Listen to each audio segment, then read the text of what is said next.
दोस्तों पिछले वीडियो में हमने फीमेल रिप्रोडक्टिव सिस्टम को शॉर्ट में समझा था। आज की इस वीडियो में हम 3D एनिमेशन की मदद से फीमेल रिप्रोडक्टिव सिस्टम को डिटेल में समझेंगे। आज की इस वीडियो में हम जानेंगे कि फीमेल के यूट्रस यानी गर्भाशय में किस प्रोसेस से एक बच्चे का जन्म होता है और फीमेल को हर महीने मेंस्ट्रुएशन साइकिल यानी पीरियड्स क्यों आते हैं।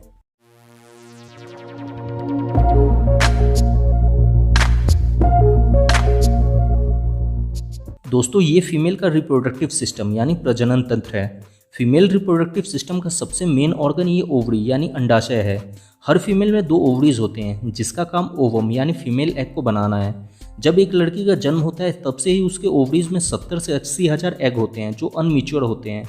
जब लड़की की एज 13 से 14 साल की हो जाती है तब ये एग मिच्योर होना शुरू हो जाते हैं और इसके बाद हर महीने ये ओवरीज एक एग बनाकर रिलीज करते रहते हैं। फीमेल की ओवरीज हर महीने एक ही एग को बनाकर रिलीज करती है। फीमेल रिप्रोडक्टिव सिस्टम का दूसरा सबसे मेन ऑर्गन है ये यूट्रस यानी गर्भाशय, जहाँ पर एम्ब्रियोनिक प्रोसेस से एक बच्चा बनकर तैयार होता है। ओवरी से यूट्रस एक पाइप जैसे स्ट्रक्चर से जुड़ा होता है, इसे फिलोपियन ट्यूब कहते हैं।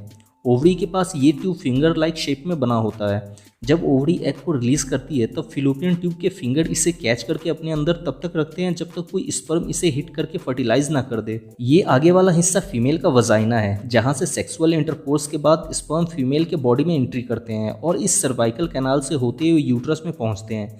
यहाँ से फिर आगे फिलोपियन ट्यूब में पहुंचकर ये एग को हिट करके इसे फर्टिलाइज कर देते हैं। एग फर्टिलाइज होते ही फिलोपियन ट्यूब इसे यूट्रस में भेज देता है। यहाँ एक और बात ध्यान देने वाली है, जब ओवरी एग को रिलीज करने वाला होता है उससे कुछ दिन पहले यूट्रस की दीवार पर एक मसल्स की लेयर बननी शुरू हो जाती है। इसे एंड्रोमेट्रियम लेयर कहते हैं। यूट्रस इस लेयर को फर्टिलाइज एग को न्यूट्रिशन देने के लिए बनाती है। इस एंड्रोमेट्रियम लेयर की वजह से ही यूट्रस में एक बच्चे का विकास हो पाता है। इस तरह से जब फर्टिलाइज एग यूट्रस में पहुंचता है तब एंडोमेट्रियम इसे न्यूट्रिशन देना शुरू कर देता है और फाइनली कुछ और प्रोसेस के बाद यूट्रस में एक बच्चे का विकास हो पाता है। जब यूट्रस में बच्चा पूरी तरह से विकसित हो जाता है तब ये फीमेल के वजाइना के रास्ते बाहर आ जाता है। इस तरह से फीमेल रिप्रोडक्टिव सिस्टम से एक बच्चे का जन्म होता है। आइए अब जानते हैं कि फीमेल को मेंस्ट्रुएशन साइकिल यानी पीरियड्स क्यों आते हैं। प्राइमरी मैक्सिमम फीमेल्स का मेंस्ट्रुएशन साइकिल 28 दिनों का होता है। जैसा कि हम पहले जान चुके हैं कि फीमेल की ओवरीज हर महीने एक एग को बनाकर रिलीज करती है।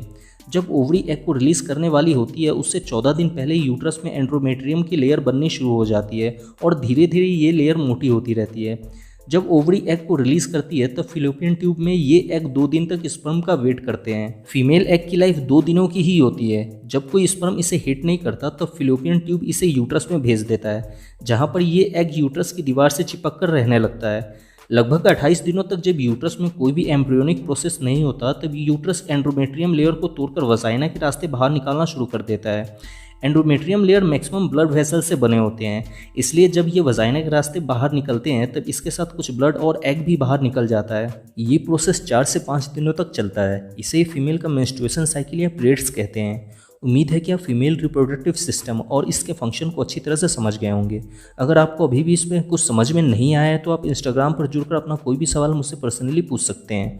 हमारे इंस्टाग्राम चैनल का लिंक नीचे डिस्क्रिप्शन में दिया गया है। वीडियो अच्छा लगा हो तो इसे लाइक कर दें और इस वीडियो से रिलेटेड आपका कोई भी सवाल है तो आप मुझसे कमेंट में पूछ सकते हैं। और ऐसे ही साइंस की नॉलेज से हमेशा अपडेट रहने के लिए आप सब्सक्राइब कर सकते हैं द साइंस न्यूज़ को। Thanks for watching friends.